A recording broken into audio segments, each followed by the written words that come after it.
자, 여러분들 이제 우리 지방직 시험이에요. 그죠? 6월 5일 날 시행했던 지방직 시험인데 어떻게 보면 이제 공식적으로 사회 과목의 주요 시험 중에 이제 마지막인 것 같아요. 그죠? 예, 저도 이제 여러 가지 감회가 이렇게 뭐랄까 느낌이 좀 드는데 중요한 거는 여러분들이 얼만큼 잘 받느냐겠죠. 그죠?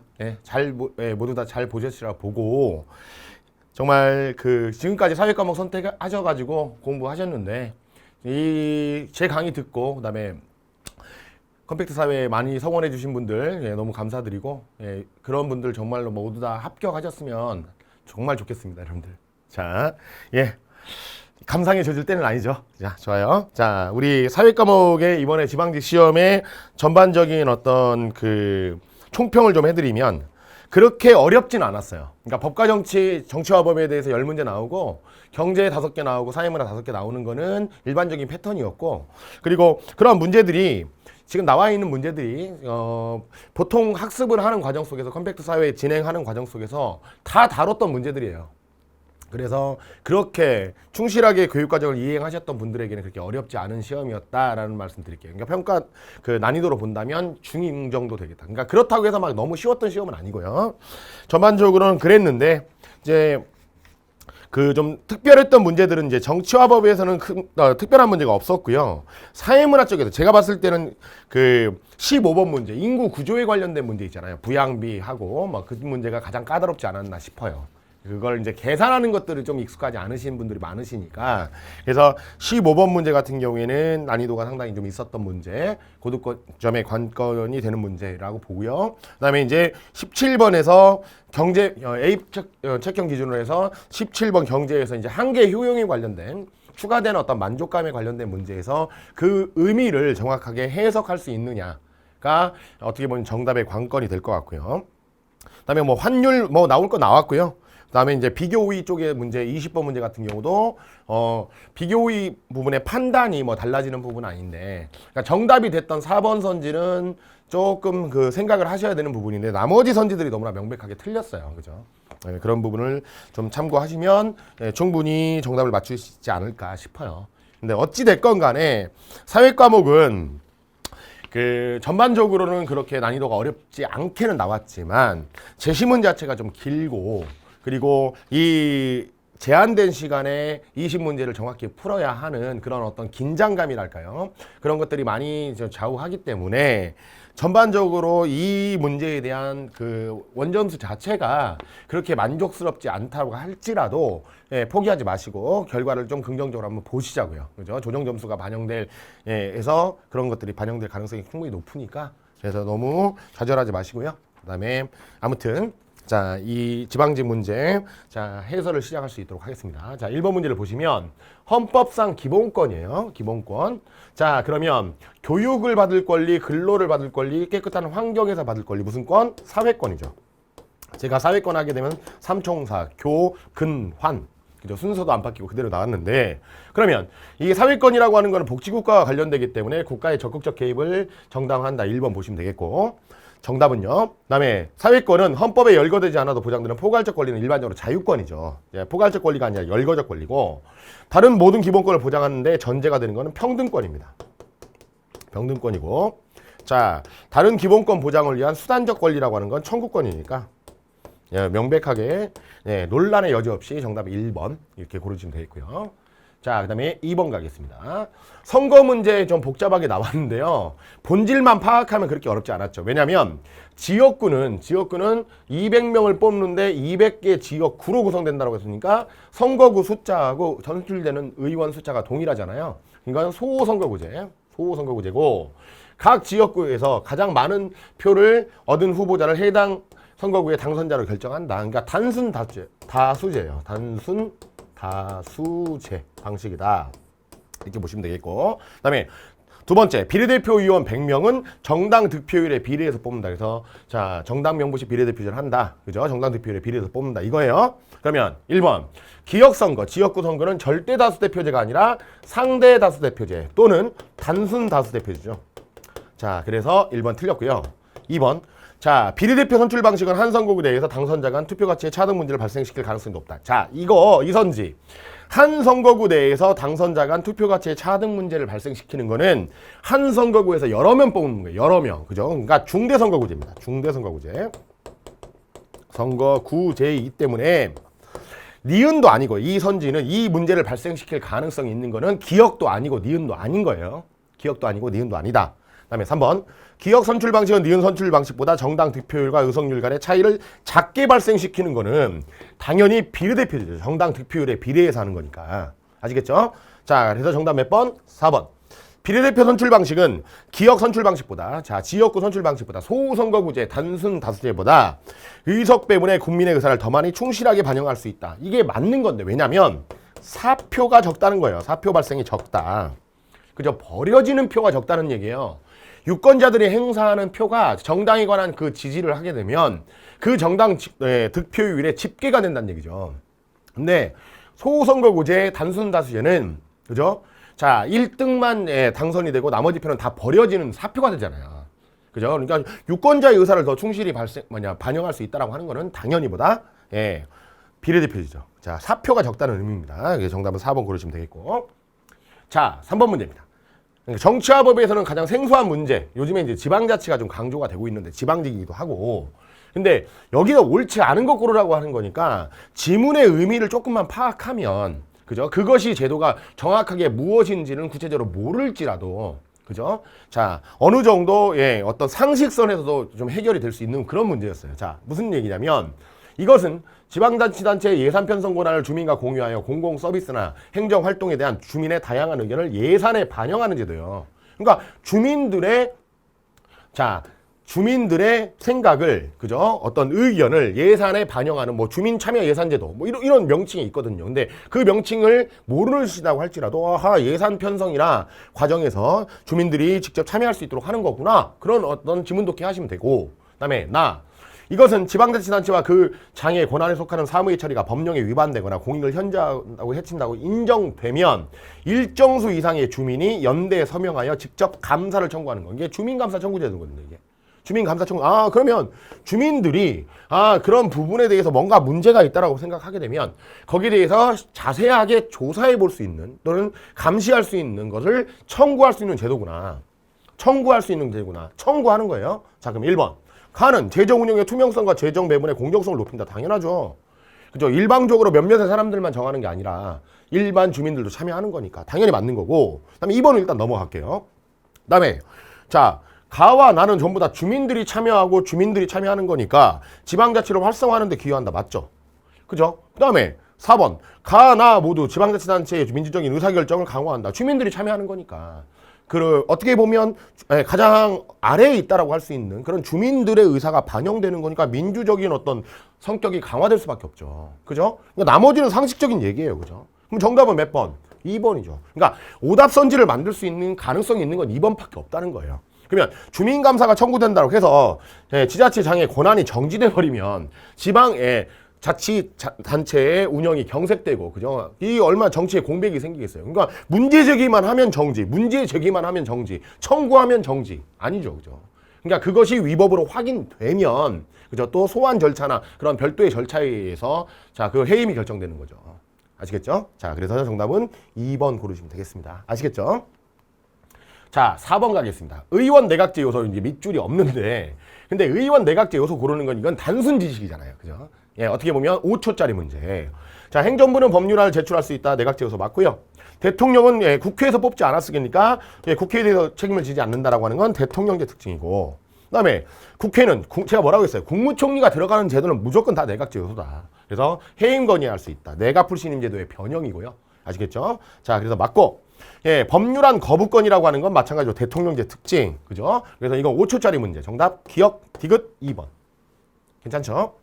자, 그 다음에 5번인데 되게 길었어요. 제시문 자체는 되게 길었는데, 자, 여러분들 제가 평소에 이 5번 문제 같은 경우는 컴팩트 사회에 그대로 있었던 그 판결문을 어떻게 보면 그대로 인용한 거고요. 물론 제 책에만 있겠어요. 그죠? 저만 강조했겠습니까? 그죠? 모든 선생님들이 한 거고. 자, 어떻게 보면, 그죠?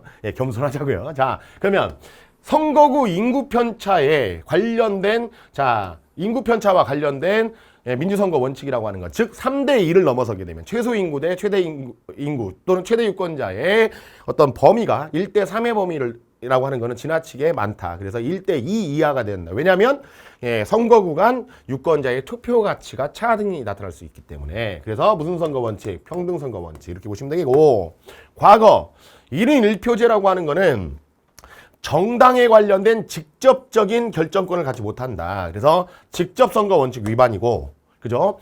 정당 후보를 찍은 거하고 무소속 후보를 찍은 유권자의 표의 가치가 달라진다. 자, 그래서 여기는 평등 선거 원칙. 크잖아요. 그죠? 그 다음에 평소에 학습을 할 때 제가 그냥 앵무새처럼 여러분들에게 강조했던 거. 1인 1표제는 직접 선거 평등 선거 위반. 선거구 인구 편차가 심하게 벌어지게 되면 평등 선거 위반. 따라서 허용 한계를 헌법재판소가 규정했으니 이제는 3대 1에서 1대 3에서 1대 2 이하가 돼야 된다. 그죠? 많이 강조해드렸던 내용입니다. 그래서 평등, 직접, 평등. 그죠? 평등, 직접, 평등이니까 정답 몇 번? 3번 고르시면 돼요. 괜찮으시죠? 자, 6번 갈게요. 자, 다음 헌법 조항이 공통적으로 추구하는 헌법의 기본 원리 그랬습니다. 인간다운 생활을 할 권리, 그다음에 경제에 대해서 규제와 조정을 할 수 있다 그랬죠. 그러면 헌법의 기본 원리 뭐예요? 국가의 개입을 인정하고 최소한의 인간다운 삶을 챙겨주는 무슨 국가의 원리? 복지국가의 원리예요. 복지국가. 그죠? 그러면 역순으로 한번 가볼게요. 이런 공공부조나 사회보험과 같은 사회보장제도와 관련된다. 맞잖아요. 그래서 자유와 평등의 실질적인 보장. 약자들은 그대로 내버려 두면 자유가 있다는 게 무슨 의미가 있냐 이거예요. 그죠? 빈곤에 맨날 허덕일 수밖에 없고 질병에 허덕일 수밖에 없으니까 국가가 개입해서 그들의 실질적인 자유를 보장해 주는 거예요. 아시겠죠? 자, 그래서 맞고요. 그다음에 근로자에 대한 적정 임금 보장과 관련된다. 최저임금제도 이런 것들 다 복지와 관련되는 거잖아요. 맞죠? 자, 그래서 정답 몇 번? 1번. 권력을 분립시키고 적법한 절차에 따라서 국가 권력이 행사하게 하는 원칙들은 국민의 기본권을 보장하기 위한 자유, 민주주의와 관련되는 거예요. 국가를 약화시키는 것. 국가가 세지면 국민의 자유가 보장되지 않으니까.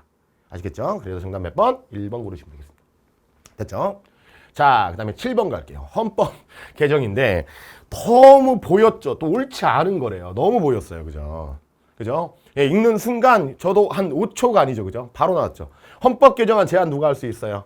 자, 대통령 할 수 있죠?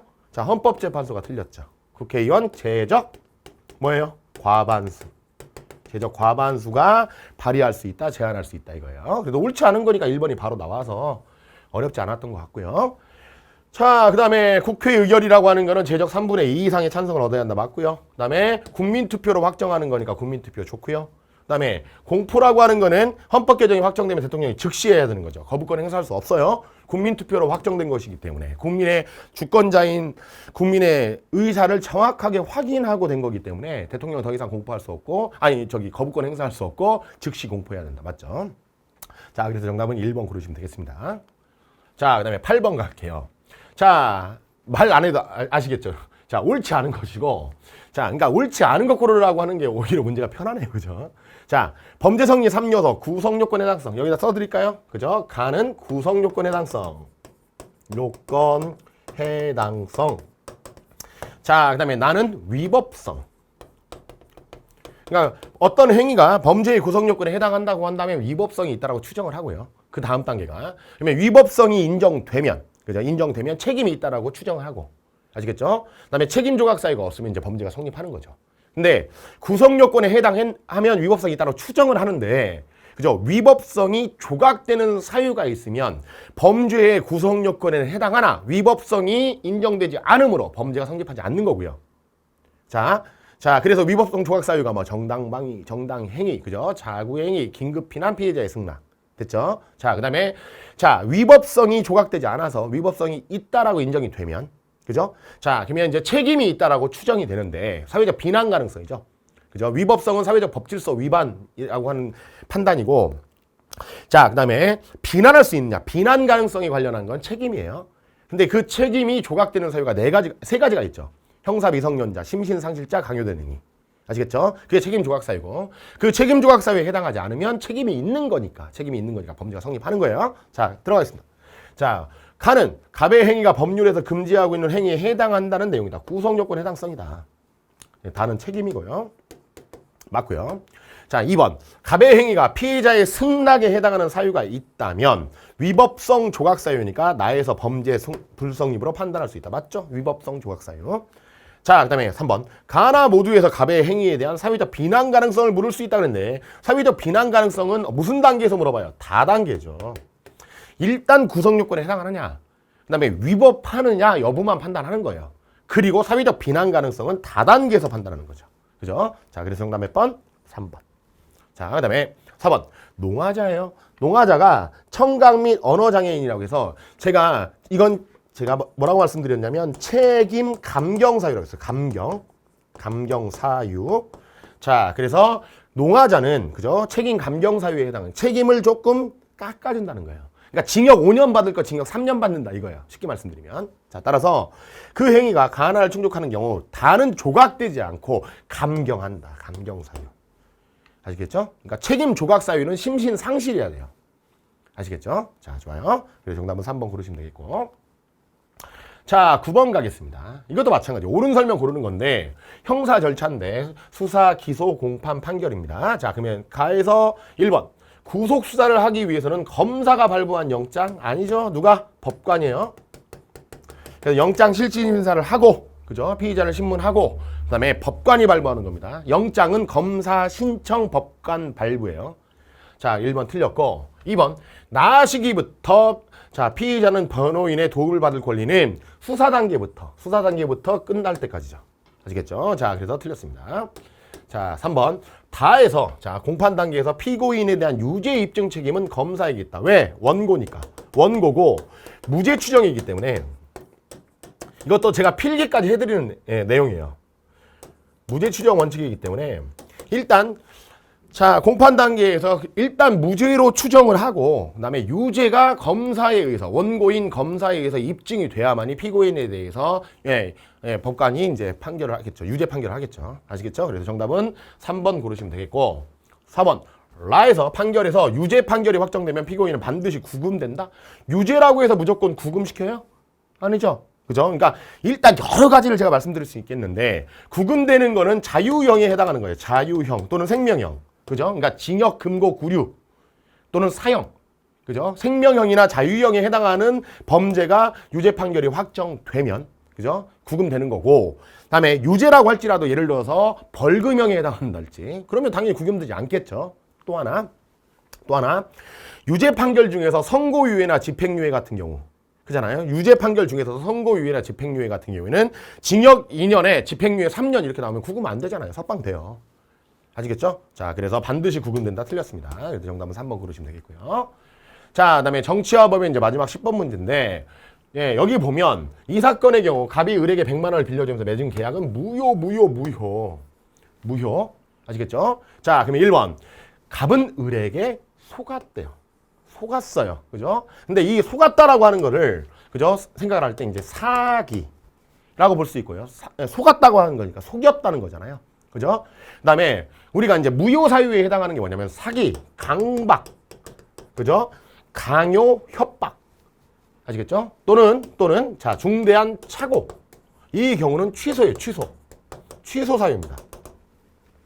아시겠죠? 자, 그래서 자 이거를 사기로 본다면 취소 사유입니다. 아시겠죠? 그다음에 2번 갑과 을은 계약서를 쓰지 않고 구두로 계약했대요. 자, 이거는 자 계약이라고 하는 거는 자 계약서를 쓰지 않아도 유효한 거잖아요. 이거는 확정적 유효. 아시겠죠? 유효. 자, 그다음에 근데 지금 현재 갑이 뭐 예를 들어서 미성년자에 해당한다 뭐 그런 거 없잖아요. 그러니까 일반 성인이라고 한다면 유효입니다.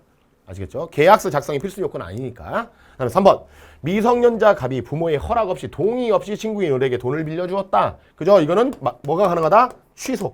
그죠? 취소 가능. 아시겠죠? 그러면 정답 몇 번? 4번. 상식적으로도 약속기일 내에 채무를 변제하지 않으면 을의 손목을 자르기로 했다. 이건 사회상규에 어긋나는 거잖아요. 그죠? 예, 있을 수 없는 일이죠. 손목 자른다라고 하는 게. 그죠? 예, 그래서 이거는 무효입니다. 무효 사유예요. 정답 4번 고르시면 되겠고요. 자, 이렇게 해서 정치와 법에 관련된 10문제였어요. 그러니까 그렇게 어렵지 않았잖아요. 그죠? 자, 좋아요. 자, 이제 11번부터 보시면 사회문화인데 옳은 걸 골라라 그랬습니다. 회사에 밑줄 쳐 있네요. 공식적 사회화기관이에요. 회사가 교육기관입니까? 교육을 목적으로 성립한 거예요? 아니죠. 비공식적 사회화기관이에요. 돈 벌기 위한 거예요. 아시겠죠? 그런데 돈 벌기 이윤 창출하기 위해서, 돈 벌기 위해서, 이윤 창출하기 위해서 신입사원들 오면 교육이라고 하는 기능을 부수적으로, 사회화를 부수적으로 하는 거죠. 사회화 자체가 목적인 게 아니에요. 그러니까 개념에 관련된 거고요. 그다음에 2번 농구 선수예요. 태어나면서부터 선천적으로 농구 선수가 될 역사적 운명을 타고나는 거 아니잖아요. 자, 그다음에 리을. 자, 뭐예요? 아시안 게임 국가대표입니다. 둘 다 무슨 지예요? 성취지죠. 둘 다 성취지. 틀렸고요. 자, 그다음에 디귿 고등학교예요. 고등학교는 이익사회이면서 2차적 사회학기관이다. 어때요? 맞죠? 그죠? 자, 이익사회라고 하는 게 이익을 추구하는 사회 아니라고 했어요. 그러니까 선천적이 아니라 후천적으로 뭔가의 이익이 있기 때문에, 그죠? 후천적으로 결성되는 집단. 아시겠죠? 본능적으로, 선천적으로 결성되는 걸 우리가 공동사회라고 하는 거고, 아시겠죠? 자, 그래서 이익사회라고 볼 수 있겠고, 그 다음에 전문 지식 배우잖아요, 거기서. 고등학교 때 미적분 배우고 막 그러죠? 예, 기초, 뭐 젓가락질 배우고 엄마, 아빠 배우는 게 아니잖아요. 2차적 사회학기관 맞습니다. 자, 그 다음에 4번 선지는 볼 필요도 없어요. 역할에 대한 보상은 있을 수가 없다고요.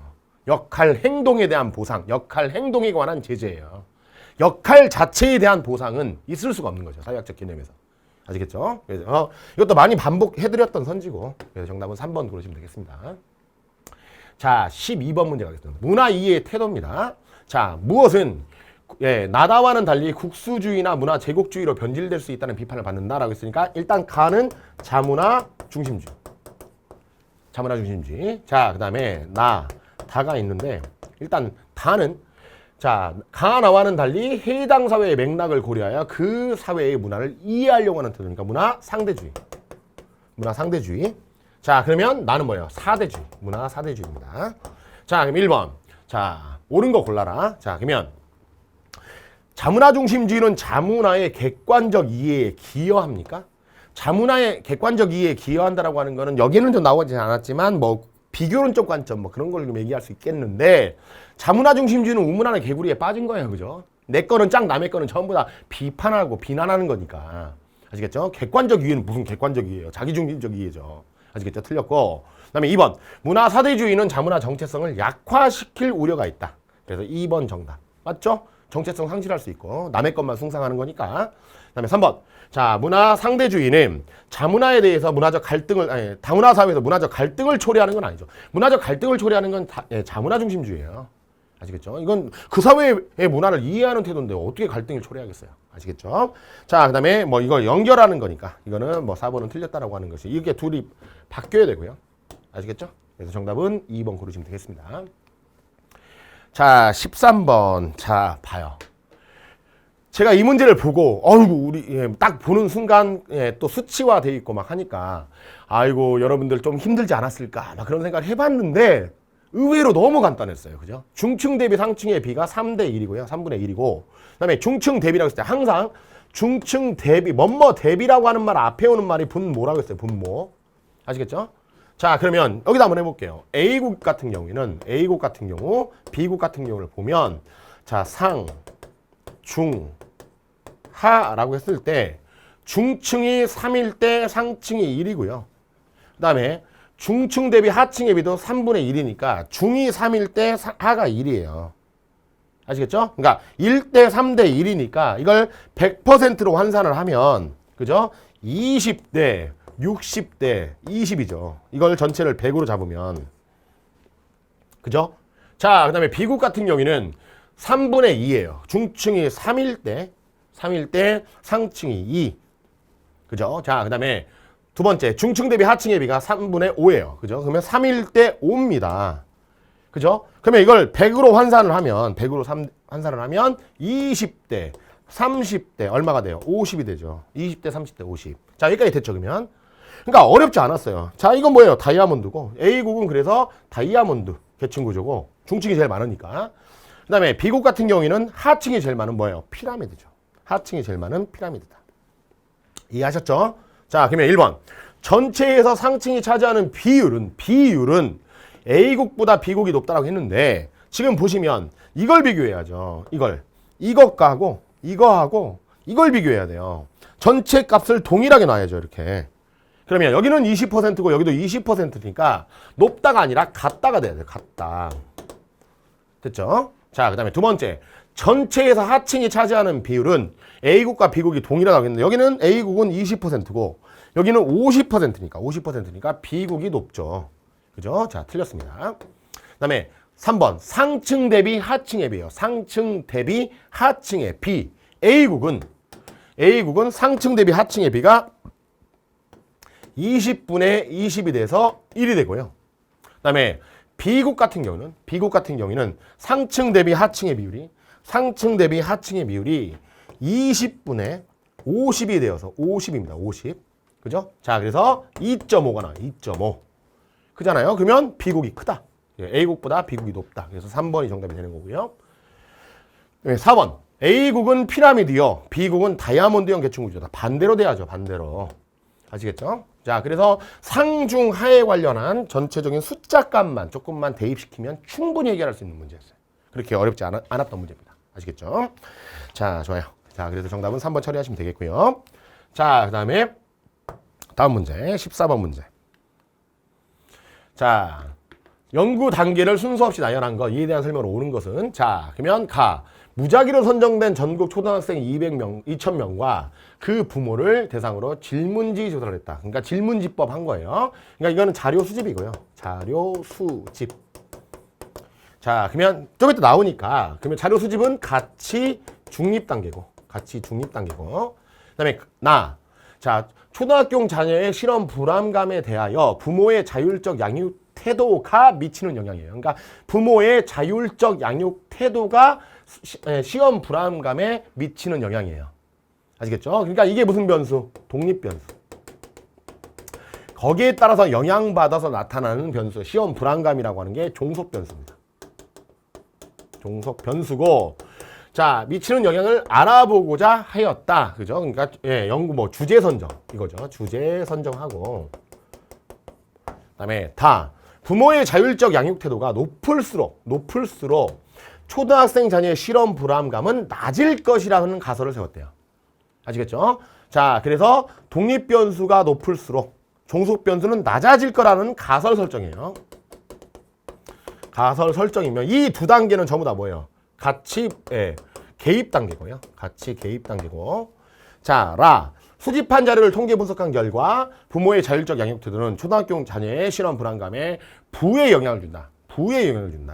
자, 그러면 좀 이따 나오겠지만 자율적 양육 태도가 높을수록 초등학생 자녀의 실험 불안감은 낮아지는 것. 이렇게 반대 방향으로 움직이는 게 부예요. 부정적인 거.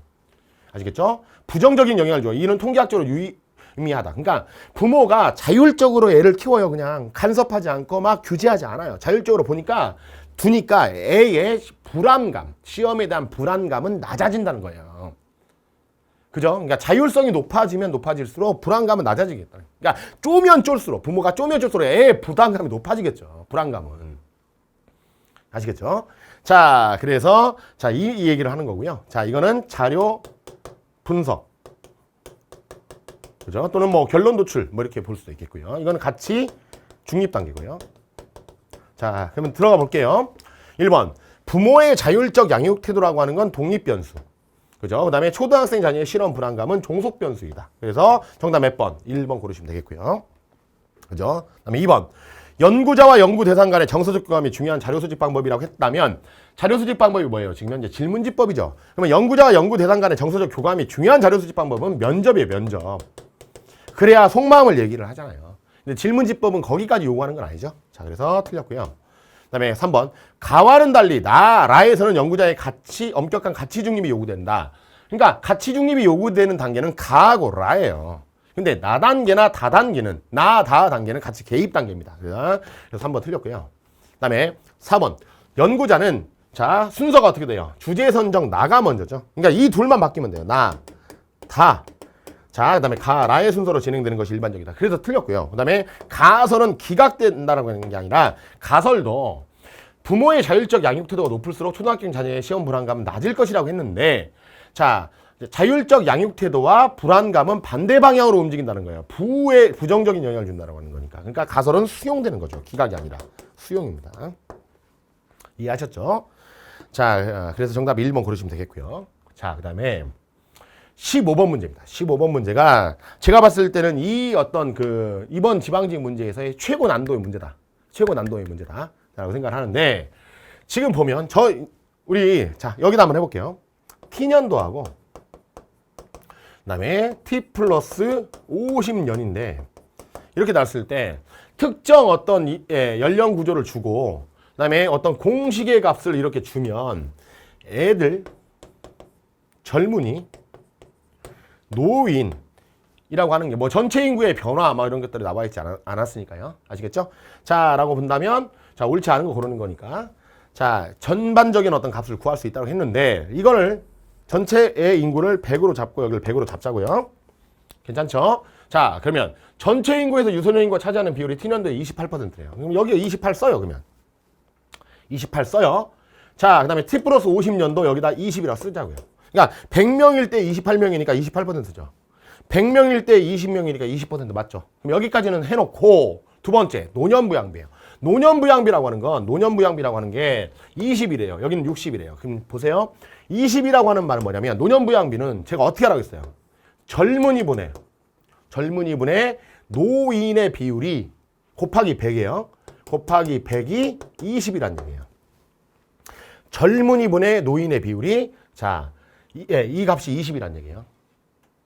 자, 따라오시죠. 그러면 20이라고 하는 걸 그러면 양변을 100으로 나눠주면 여기가 이렇게 되죠. 100분의 20이 되죠. 이게 없어지고 100분의 20이 되니까 5분의 1이에요. 5분의 1. 지금 칸이 좀 뭐랄까 좀 여백이 없어서 그죠? 5분의 1입니다. 다음 칸에 좀 여백이 있나요? 예. 자, 좋아요. 자, 5분의 1이다. 됐죠? 그러면 노인 인구가 1일 때 젊은이가 5배란 얘기예요. 다시 한번. 노인 인구가 1명이면 젊은이는 몇 명? 5명이고 여기가 10명이면 여기가 50명이란 얘기예요. 자, 이해됐어요? 여기까지? 이해됐어요? 그러니까 5배 많다. 노인 인구에 비해서 젊은이가 5배가 많다는 거예요. 근데 문제는 이 두 칸을 채워나가야 돼요. 자, 그러면 젊은이하고 노인이 5대 1의 비율이죠. 1대 5잖아요. 그러면 나머지 칸, 이 두 칸의 합은 얼마예요? 이 두 칸의 합은 100에서 28을 빼주니까 얼마예요? 72잖아요. 72. 그죠? 그러면 72를 1대 5 또는 5대 1로 나눈 숫자를 파악하면 돼요. 그죠? 그죠? 자, 그러면 72 곱하기 얼마? 6분의 1. 6에서 1이니까. 그럼 6분의 1이니까 이렇게 약분하니까 12잖아요. 그러니까 여기가 12명. 여기는 60명이죠. 이해됐어요? 이해됐어요? 그리고 제가 이제 많이 썼던 공식이 노년부양비라고 하는 건 젊은이가 뭐일 때? 젊은이가 100일 때 노인수라고 했죠. 노인이 20명이다 이거예요. 젊은이가 100명일 때 노인이 20명. 그러면 마찬가지로 1대 5의 비율 나온다. 이렇게 해도 상관없고요. 제 공식을 써서. 이해되나요? 근데 제가 이제 우려하는 바는 뭐냐면 5대 1까지는 찾았어요. 또는 1대 5를 찾았어요. 근데 여기다 못 쓰는 거죠, 이제. 이렇게 하시면 되는 거예요. 자, 그러면 T 플러스 50년 한번 가볼게요. 그러면 유소년 인구의 비율이 20%라고 했어요. 그죠? 애들이 20%예요. 그러면 자, 여기요. 60이에요, 60. 됐나요? 자, 그러면 젊은이가 뭐일 때? 100일 때 노인이 60이에요. 그죠?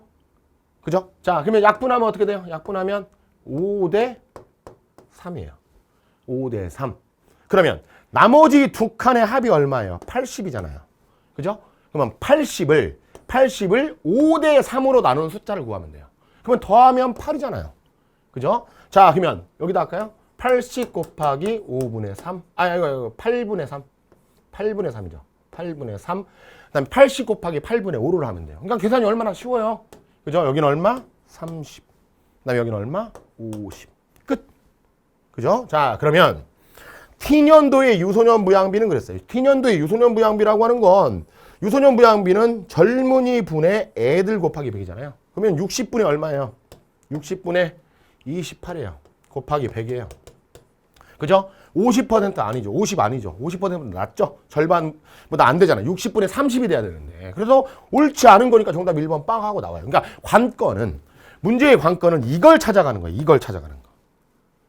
그죠? 이 숫자를 찾아가는 거. 자, 그 다음에 2번. T 플러스 50년에 노령화 지수 그랬어요. 노령화 지수라고 하는 거는 노령화 지수는 애들분의 노인이거든요. 애들분의 노인. 애들분의 노인. 그러면 20분의 얼마예요? 30이죠. 20분의 30 곱하기 100이니까 150이 나오네요. 100 이상이다. 맞고요. 그 다음에 3번. 전체 인구에서 부양인구가 차지하는 부양인구는 젊은이에요. 그러면 여기는 몇 퍼센트? 60%고 여기는 몇 퍼센트? 50%니까 T년보다 T 플러스 50년이 낫다. 어때요? 맞죠? 그죠? 자, 그 다음에 T년도는 고령화 사회래요. 자, T년도는 보니까 노인인구가 12%니까 12%니까 자, 고령화 사회 7%하고 14% 사이면 자, 그 다음에 T 플러스 50년은 30%예요. 그죠? 20% 이상이면 초고령 사회다. 그래서 초고령 사회에 해당한다. 나머지는 맞잖아요. 아시겠죠? 그래서 정답은 1번 고르시면 되겠습니다. 자, 그 다음에 16번. 이 문제부터 이제 경제 문제인데 옳은 거 골라라. 그러면 배제성도 있고 경합성도 있다라고 하는 A 재화는 일반적인 사적 재화고요. 사적 재화. 자, 그 다음에 배제성은 없으나 경합성이 있는 게 이제 공유제. 아시겠죠? 자, 그 다음에 자, 배제성은 없지만 배제성은 있지만 경합성이 없는 거. 그죠? 이건 각종 요금제. 그죠? 자, 이건 이제 배제성도 없고 경합성도 없는 건 공공재가 되죠. 공공재. 자, 그러면 A가 공공재가 아니라 D로 바꾸셔야 되고요. 자, 그 다음에 B는 A와는 달리 무임승차자의 원리가 발생. 무임승차의 원리가 발생하는 건 배제성이 없는 거예요. 배제성이 없는 건. 아시겠죠? 그러니까 C나 D입니다. 그러니까 틀렸고요. 그 다음에 3번. C의 사이로 고갈되기 쉬운 공해상의 어족이 있다. 그죠? 공해상의 어족이라고 하는 물고기들은 공유재죠. 그죠? 그래서 3번 정답이고. 4번. 자, 공공재는 재화의 속성상 시장에서 사회적 최저 수준만큼 충분히 거래되는 게 아니라 과소 생산 소비되죠. 과소 생산되죠. 충분히 거래되는 게 아니죠. 그래서 공공재의 부족 문제니까 정답 3번 고르시면 되겠습니다. 자, 그 다음에 17번입니다. 17번은 지금 보면 이 문제 그래요. 조금 생소하실 수도 있겠고. 근데 이거 너무 많이 풀어본 형식의, 그죠? 제 문제풀이 단계에서나 그런 것들에 있었던 문제인데, X제와 Y제만을 합리적으로 소비하는데, 표는 각 제와 한 개 추가 소비했다는 편익 증가분. 편익 증가분이에요. 증가분. 아시겠죠? 자, 제와의 가격은 각각 5달러이고, 현재 용돈은 25달러예요. 아시겠죠? 그러면 25달러 가지고 5달러짜리 몇 개 사요? 5개 소비하는 거예요. 5개 소비할 수밖에 없죠. 모두 사용한대요. 아시겠죠? 그러면 XJ를 5개 사든가 아니면 YJ를 5개 사든가, XJ 4개 사고 YJ 1개 사든가, XJ 3개 사고 2개 사든가. 그쵸? 5대 0, 4대 1, 3대 2, 2대 3, 1대 4, 0대 5 해가지고 경우의 수는 그렇게 나오겠죠. 아시겠죠? 그러면 만족감이 XJ는 1개 살 때 추가적인 만족감이 10이에요. 그죠? 자, 그런 다음에 2개째를 사게 되면 그때보다는 못하지만 9의 만족감을 얻어요. 9의 만족감이에요. 그죠? 그러니까 만족감이 계속 플러스니까 그러면 총 효용은 어떻게 돼요? 19가 되죠. 2개를 소비하게 되면. 이 개념이에요. 그러면 3개째를 소비하게 되면 추가적인 만족감이 7이니까 총 효용은 3개를 소비했을 때 총 효용은 10 더하기 9 더하기 7이에요. 총 편익은.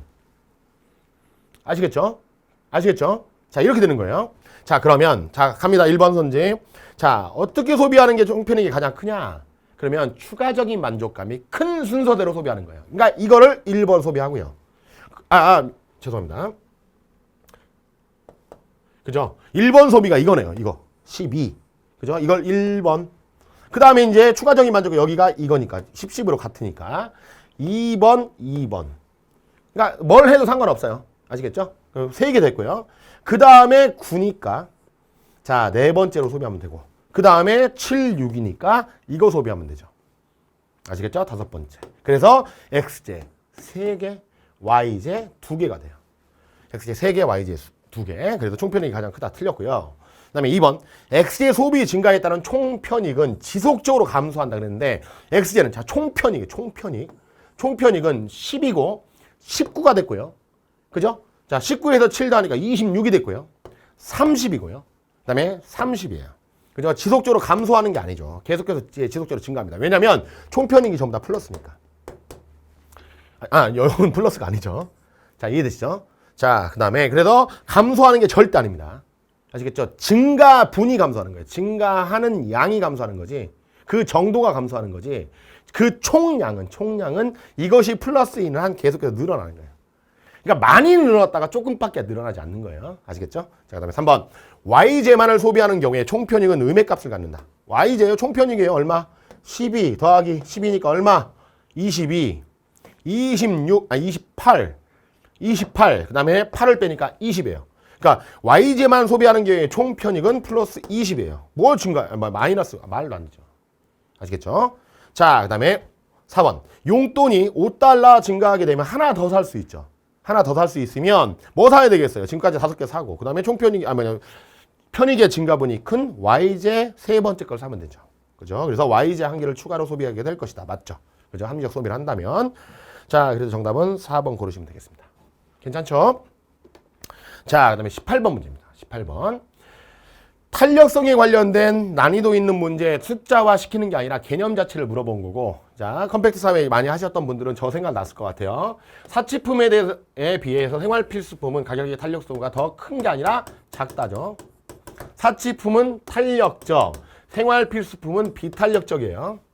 그죠? 그러면 탄력성이 낮은 거잖아요. 그래서 옳지 않은 거니까 정답 1번 바로 빵 나오고, 대체재가 없는 상품보다 대체재가 있는 상품에 대해서 민감하게 반응하겠죠. 탄력성이라고 하는 건 민감하게 반응하는 거니까 더 크다. 맞고요.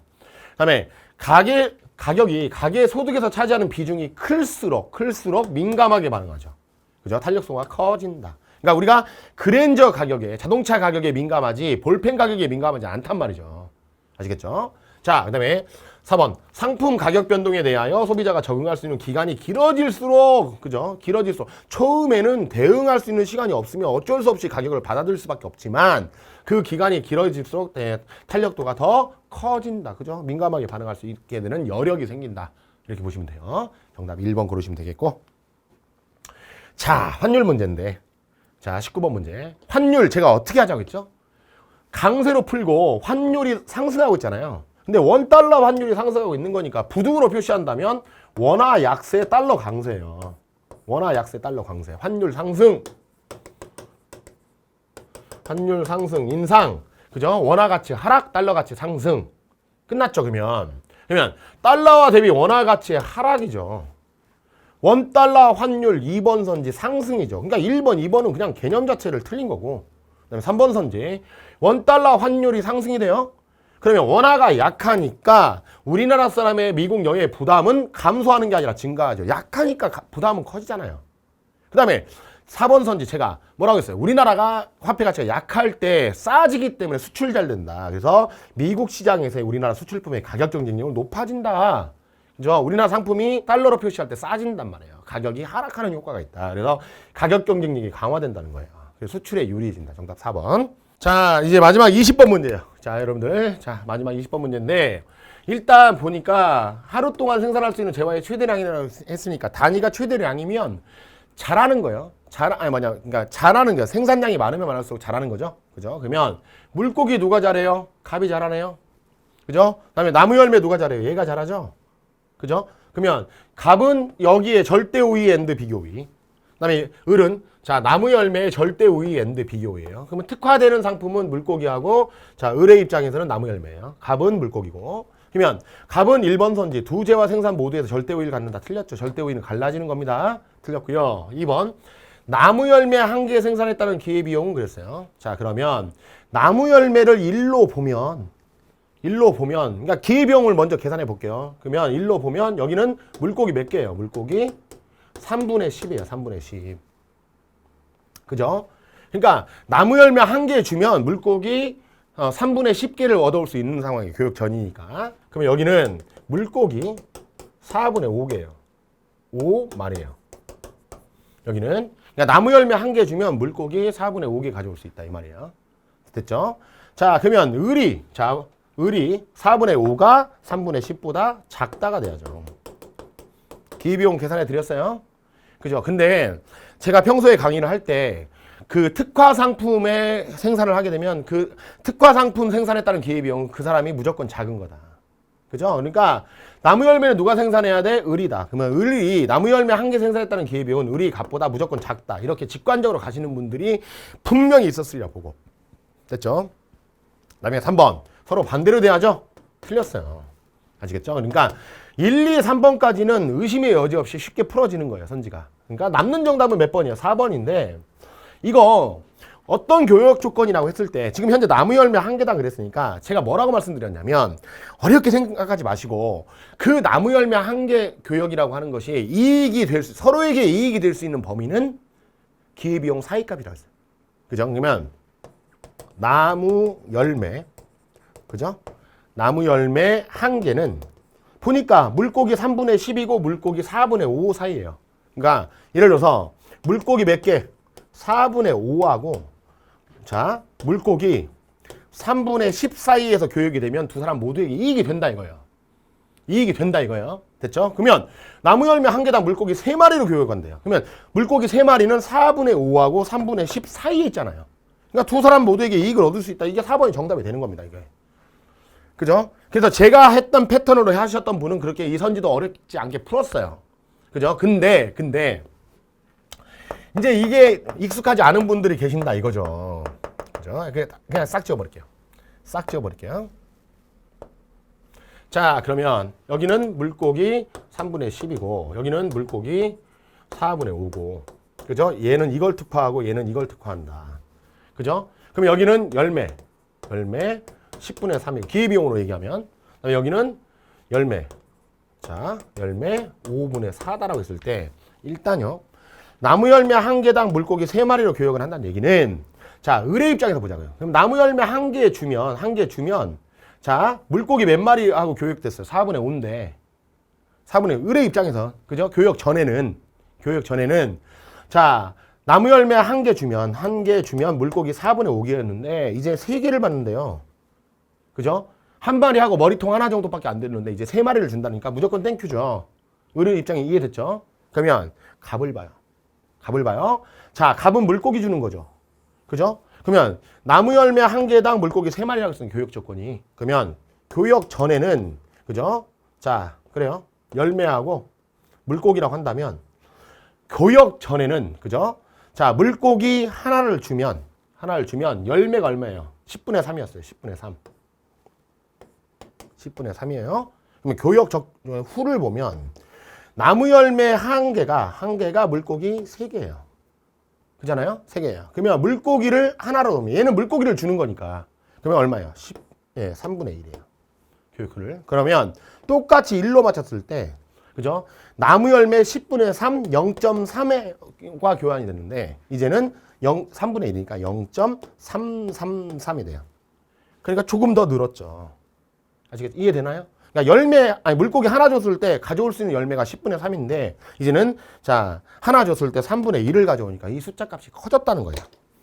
그죠? 근데 이것을 판단하는 것이 쉽지는 않죠. 그래서 제가 이제 쉽게 아까 말씀드렸을 때 나무 열매는 물고기 몇 개, 4분의 5와 기회비용 사이값에서 거래가 되면 두 사람 모두 다 이익이 된다. 아시겠죠? 그렇게 풀시면 정답은 4번이라고 생각합니다. 아시겠죠? 자, 좋아요. 와, 이렇게 해서 자, 우리 20문제까지 자, 아무튼 마무리가 됐고요. 서두 부분에서 잠깐 말씀드렸는데 그러니까 공식적인 사회 과목에 대한 강의는 이걸로 마무리가 될 것 같아요. 예, 그동안 성원해 주신 모든 분들에게 정말 진심으로 감사드리고요. 자, 저는 이제 많은 고민을 끝에 여러분들에게 깜짝 놀랄 만한 또 이렇게 다른 모습으로 등장을 할 거예요. 아시겠죠? 자, 그러니까 계속 우리 컴팩트 사회 성원해 주시던 그 마음처럼 공무원 사회 과목이 아닌 다른 과목으로 제가 만나뵐 것 같은데 그래서 김현중이라고 하는 이름 기억해 주시고 많은 성원 다시 한번 부탁드릴게요. 너무 고생 많으셨고요. 굿바이 사회입니다. 자, 합격 기원 드리겠습니다. 수고하셨습니다.